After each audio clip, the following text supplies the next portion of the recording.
Hi, welcome to the class. I'm Tom Feet, and we're so glad that you're entering into this wonderful world of perspectives on social institutions. One of the very first assignments that we've given out to you for this course has to do with watching the film Martin Luther.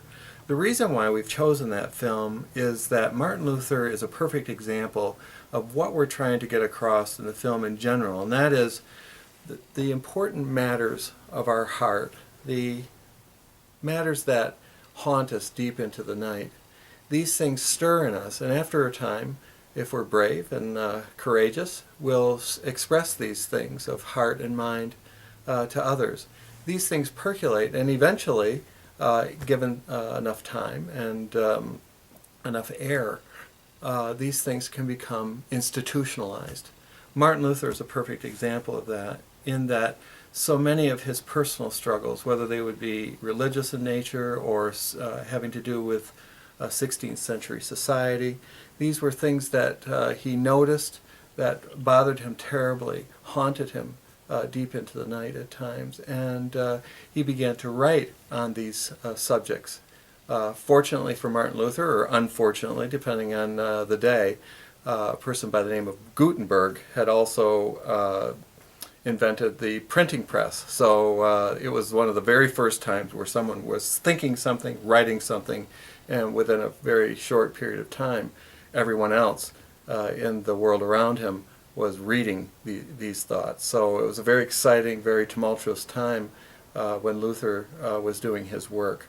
What I'd really like you to watch or pay attention to when you're watching the film really has to do with the exchange of Martin Luther's personal struggles and how they are transformed and translated into societal and especially institutional forms. So for instance, one of the big issues that Martin Luther struggled with has to do with the whole idea of holiness and enormity. Luther asked the question, can an ordinary person fully enter into mystery, into holiness, into enormity? Was it possible for the ordinary person to be engaged in these matters, or was this reserved simply for those of the clergy or of the nobility? His question really is a democratization of the whole idea of holiness. It was an interesting idea and very compelling for Luther, and that's why if you go to a Lutheran church on a Sunday morning, you'll see in front of you, in every pew, a Bible. The message, a distant message from Martin Luther saying, you can read this on your own, you can make sense of these holy things on your own, or maybe with the help of a community likewise engaged. It's a beautiful idea, and that's a perfect example, really, of what we're talking about in terms of an individual struggling with a certain issue, haunted by it, and then eventually it becomes a public issue, and then eventually, over time, an institutional birthing and sustaining of various institutions.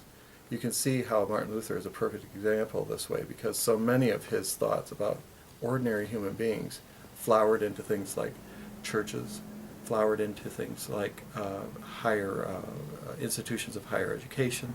It was very important for him that people could read, and places like Marist College certainly would be an institution that would agree with Luther on this score, that ordinary people can become extraordinary if given the tools to do so.